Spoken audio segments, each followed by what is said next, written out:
Hey guys, welcome back to another Fishing First Fridays quick tip. Last week we talked about adding trailer hooks to spinnerbaits, and this week we're going to talk about adding trailer hooks to other types of baits. Now, this is the chicken jig from Outcast Tackle. It's a 3/4 ounce hair jig intended for large bass. I'm going to use it primarily for large pike, but what matters is this. Take a look at where that hook ends, that main hook, right in here, and look at all of the hair down below the level of that hook. Something short strikes that. That's a lot of hair in there for something to short strike without hooking up with that. So we want to add a trailer hook on here. Well, if you do like we did in the spinnerbait, you could add a little trailer hook on there and it'll extend it down to about here, but that really doesn't get you down to the bottom of the bait. So instead, what you can do is get yourself a little stinger hook, a little treble hook. This is an owner treble hook, and add a little length of fluorocarbon leader on there. So that's 80-pound J fluoro that I've got on here. Get a couple of double barrel sleeves that are just a little bit larger in diameter than the diameter of your line.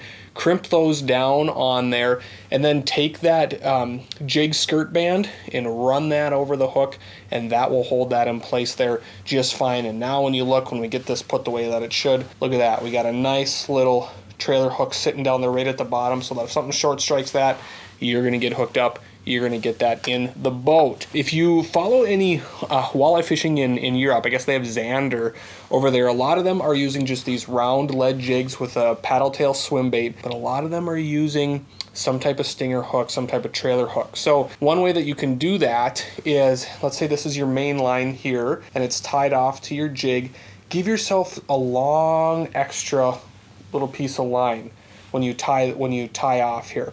Then take that extra little piece of line and tie on a treble hook. Okay, this is a little owner treble hook there. Tie that on, rig it back further on the bait. You don't want this to get too large because it can interfere with the way that the bait moves, and you also don't want to rig it too far back because it can interfere with the way the action rather of that soft paddle tail swim bait. So you want to get an appropriate sized treble hook.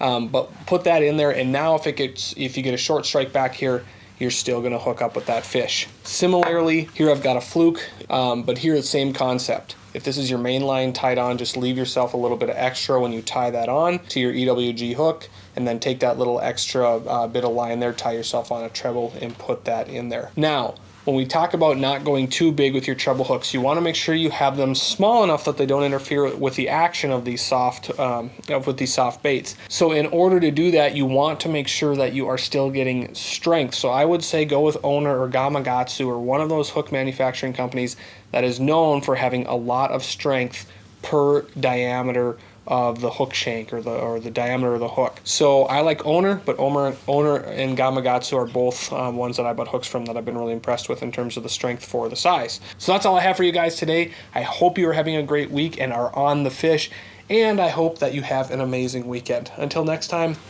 tight lines.